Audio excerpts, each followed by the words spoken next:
አይነ አላህ ሱብሃንአላህ ቦምብ የሆነው ጥያቄ ነው ይህ ነገር አላህ የታለ ይላል እኔ ገርመኛል يعني عجبا لأمر الإنسان لا يدري من يعبده يمتجزاو إله يمتاملكو إله يت እንዳለ አታውቅም ይህ በጣም ትልቅ አስቀኝና አስቸጋሪ ነው አንተ ለትና ቀን በቀን 5 ጊዜ የምትሰግድለት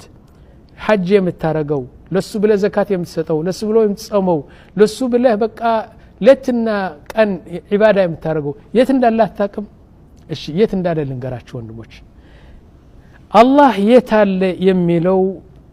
የእስላሞች ህዝብ በሶስት ነው የተከፈሉ ሶስት ቡድን ናቸው አንደኛው ቡድን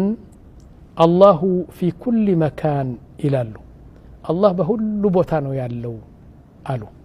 ሁለተኛው ቡድን አላሁ መውጁዱን ቢላ መካን አላህ ቦታ የለውም ምንም አይነት ለሱ የሚሆን ቦታ ስለሌለ ቦታ የለውም አሉ ሶስተኛው አላህ በሰማይ ነው ያለው አሉ ልድገማቸው አንደኛው ቡድን ምን አሉ አላህ መውጁድ ፊ ኩል መካን በሁሉ ቦታ አላህ አለ ይላሉ ሁለተኛ ደግሞ አላህ መካን የለውም ቦታ የለውም ሶስተኛ ደግሞ አላህ በሰማይ ነው ያለው ያሉ እሺ ከነዚህ ሶስት ትክክለኛው ምንድነው ከኔ አይደለም የምትሰሙት ከቁርአንና ከሱናና ከዑለማዎቹ ስሙት እሺ ኦኬ لو قلنا الله في كل مكان الله بهل بوتا አለ ብለን ከወሰንን يعني في الحمام الله በሰገራ ቤት አለ اعوذ بالله من الشيطان الرجيم سبحانك ربي سبحانك እንዴት كل مكان ኮኖ ያልከው حمامو ወይም ደግሞ ሰገራ ቤቱ ቦታ አይደለም አንተ አላህ በሁሉ ቦታ አለ ነው ያልከው ስለዚህ በሽንት ቤት አለ ማለት ነው አንድ ጉንዳን ወይ ስርሳር አምጣና በሆዱ አለ ማለት ነው እሱ መካን ነው እሺ ይህ ቆሻሻ የሚጣልበት ቦታ አለ አይደለም አላህ እዛ አለ ማለት ነው እሱ ቦታ ነው نعم سبحان الله عما يصفون ይህን የሚሉ ሰዎች እውነት ነው ጭንቅላታቸው ምን እንደሆነ አላቅም አላህ በሁሉ መካን አለ በራሴ አለ በዚህ ጣውላ አለ አው በዚህ ሩም አለ እንዴት እንደዚህ ትላለህ ይህ ለአላህ የማይበቃ ወስፍ ነው ይህ ነገር ይህ እንዲያውም በመላስስ ሳይሆን በጭንቅላት ማሰብ የለብህም አላህ Subhanahu Ta'ala በሁሉ መካን ካልክ በሙሉ ይችና ዱንያና ሰማይ ሁሉ መካን ነው የሚባለው ስለዚህ አላህ Subhanahu Ta'ala በማይቀመጠው ነገር አስቀመጥከው ቶባ ማለት አለብን ለዚህ እሺ ሁለተኛው ነገር لو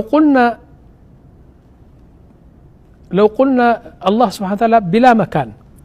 ሁለተኛ ቡድን ይላሉ አላህ ቦታ የለውም ምንም ነገር ቦታ የለውም አላህ Subhanahu Wa Ta'ala ይህ ደግሞ እስኪ ብሬክ ዳውን እናድርገው እስቲ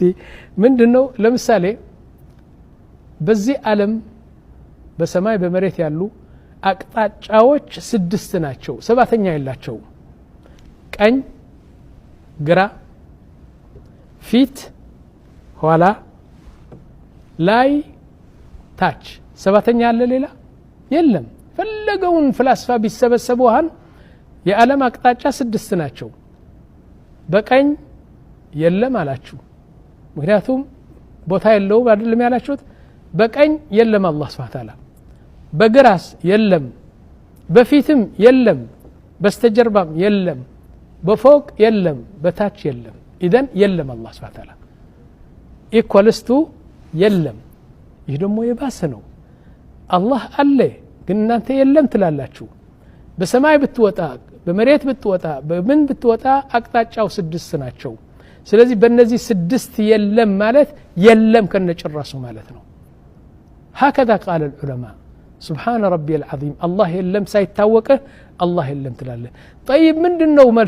መልሱ በቁርአን የተረጋገጠበት በሱና የተረጋገጠበት جميع العلماء ያሉት ነገር እንዲያውም ስሜትህ የሚለው ነገር الله في السماء الله በሰማይ ነው ያለው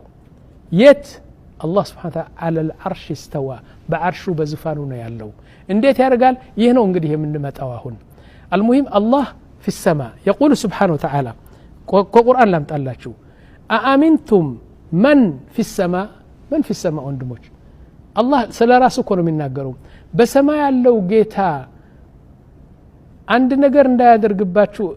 ዋስትና አላችሁ ሊጨርሳችሁ እኮ ይችላል ሊቀጣችሁ እኮ ይችላል አአሚንቱም መን ፊ السماء أن يخسف بكم الأرض فإذا هي تمور مريتون قلبت እኮ እዛ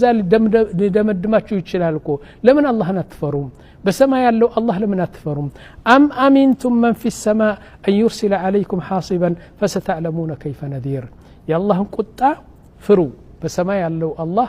እሱን ፍሩ ይላል ይህ አንደኛው ማስረጃ ነው ሁለተኛ يقول سبحانه وتعالى إليه يصعد الكلم الطيب ጥሩ ስራ ያደረጋችሁት በሙሉ ወደሱ ይሄዳል ወደ ሰማይ ወደ አላህ ነው የሚያረጋው እንደዚህ ወደ ሰማይ ይሄዳል يصعد الكلم والعمل الصالح يرفعه الله سبحانه وتعالى ስራቸውን በሙሉ ወደ ሰማይ ወደሱ ይወስደዋል يقول سبحانه وتعالى هكذا إذن الله سبحانه وتعالى በላይ ነው ያለው አው እኔ በላይ ነው ያለሁ የእናንተ ስራ ወደ እኔ ይመጣል ይላል